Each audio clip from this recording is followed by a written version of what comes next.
প্রায় 15 মিনিট হইল, এখন পর্যন্ত কোনো মাছ পাইলাম না। গত সপ্তাহে অনেকেই এখান থেকে মাছ নিছে, কিন্তু আমাদের বোধহয় আজকে ভাগ্যটা এখন পর্যন্ত সুপ্রসন্ন না। দেখা যাক কি হয়। এই জায়গাটায় মানুষ আসে মূলত নেট ফিশিংয়ের জন্য, অর্থাৎ আমরা যে নেটগুলি নিয়ে এসছি এই টাইপের, এটা এখানে বৈধ, কিন্তু ম্যানিটোবার অনেক জায়গায় নেট ফিশিং বৈধ না।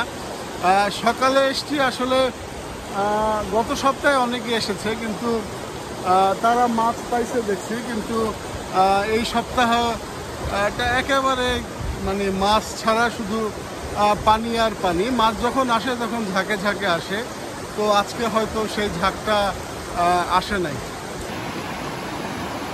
এই ভদ্রলোক পানির মধ্যেই অলমোস্ট, তিনিও পাচ্ছেন না। আর আমরা এখানে 3 জন, আমি সহ 4 জন, মঞ্জু ভাই এখানে 5 জন, তো আমরা 5 জন, আর বেশ কয়েকজন আছে, কিন্তু ওইভাবে মাছ কেউই পাচ্ছে না।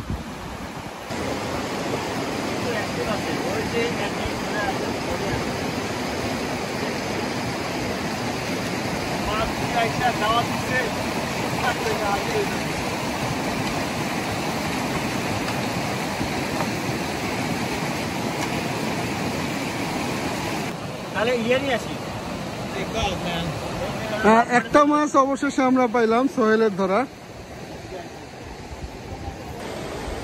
আপনারা জানেন যে ম্যানিটোবায় প্রায় 1.25 লক্ষের উপরে লেক রয়েছে, তো সেই লেকগুলি থেকে ছোট ছোট এভাবে নদী বা খালের মতো বের হয়ে আসছে অনেক কিছুই। তো এখানে একটি ড্যামের মতো এই জায়গাটাতে মানুষ আসে। তো এই 1.25 লক্ষ মতো যে লেক রয়েছে, সেই লেকগুলিতে কিন্তু প্রচুর মাছ পাওয়া যায়, এবং এই মাছগুলি বেসিক্যালি সবসময় ধরা হয়, শুধু গভর্নমেন্টের বোধহয় 2-1 মাসের নিয়ম আছে, সেই সময় ধরা যায় না। তবে নেট ফিশিংগুলি আপনি লাইসেন্স ছাড়া ধরতে পারবেন, তবে নির্দিষ্ট জায়গা রয়েছে, নির্দিষ্ট জায়গার বাইরে কিন্তু যদি এই ধরনের নেট ফিশিং করতে যান, তাহলে বা জালের দিয়ে যদি ধরতে যান, মোটা অঙ্কের কিন্তু জরিমানা দিতে হবে। এখানে ক্যাটফিশ পাওয়া যায়, তারপর শেষে কার্প জাতীয় মাছ পাওয়া যায়, পিকল মাছ পাওয়া যায়। এই ধরনের মিঠা পানির অনেক মাছই কিন্তু এই জায়গাগুলিতে পাওয়া যায়। এই জায়গাটা ঠিক মাছের বিশেষত্বটা হচ্ছে এই ধরনের, যে বছরের একটি খুব নির্দিষ্ট সময় যখন বরফটা গলে যায়, ঠিক তখন এখানে ঝাঁকে ঝাঁকে মাছ আসে, ঠিক না দেখলে বিশ্বাস করার মতো না, কিলবিল করে মাছ। তো সেইটা গত সপ্তাহে চলে গিয়েছে, গত উইকেন্ডে অনেককেই দেখেছিলাম যে মাছ ধরতে, কিন্তু এই উইকেন্ডে আমরা এখন পর্যন্ত আলটিমেটলি একটির বেশি পেলাম না। অনেকেই এসেছে এই জায়গাটাতে, কিন্তু কাউকে এইভাবে আমরা যে শুধু একটি পেলাম, এর বাইরে আর কাউকে মাছ নিতে দেখলাম না। অনেকেই বলছে যে পানির লেভেলটা এই মুহূর্তে বেশি, পানির লেভেলটা যদি কমে গেলে পরে হয়তো আসবে। তো এখানে আসলে জোয়ার ভাটার ওই সিস্টেমটা না, কখন পানির লেভেল কমবে যেটা বাংলাদেশে বোঝা যায়, এটা আসলে একেবারে বোঝা অসম্ভব। তো যার ফলে আরও কিছুক্ষণ থাকবো।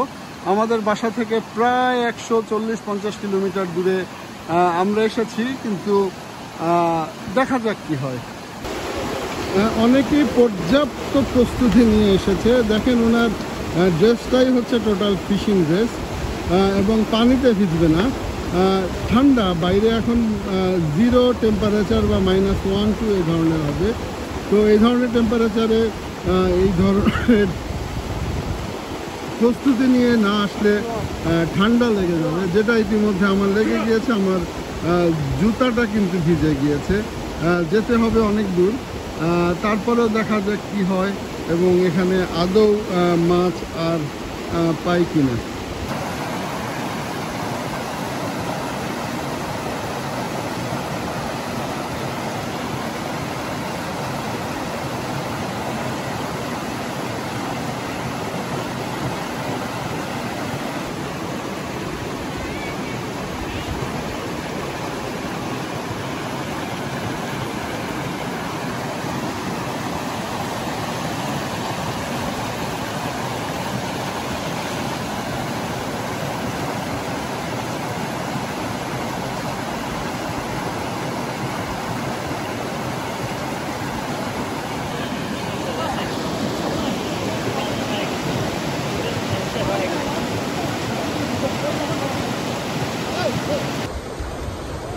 তো আসলে তেমন কিছুই আজকে হইল না।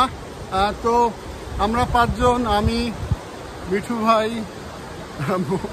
মঞ্জু ভাই, সোহেল, মুন্না ভাই, এই 5 জন আসছিলাম। তো চলে যাব এখন। এটা একটি ছোট্ট একটু দেখায় যে নেইবারহুড একটি বাড়ি রয়েছে এবং এই বাড়িতে লোক থাকে, আশেপাশে বাড়ি কম। এটা একটা একেবারে গ্রামের মতো পোটেজ লাইব্রেরি। তো পোটেজ লাইব্রেরি থেকে আমি সাকিব আজকের মতো বিদায় নিচ্ছি। আবার ভবিষ্যতে নতুন কোনো বিষয় নিয়ে দেখা হবে। সে পর্যন্ত ভালো থাকবেন। আসসালামু আলাইকুম।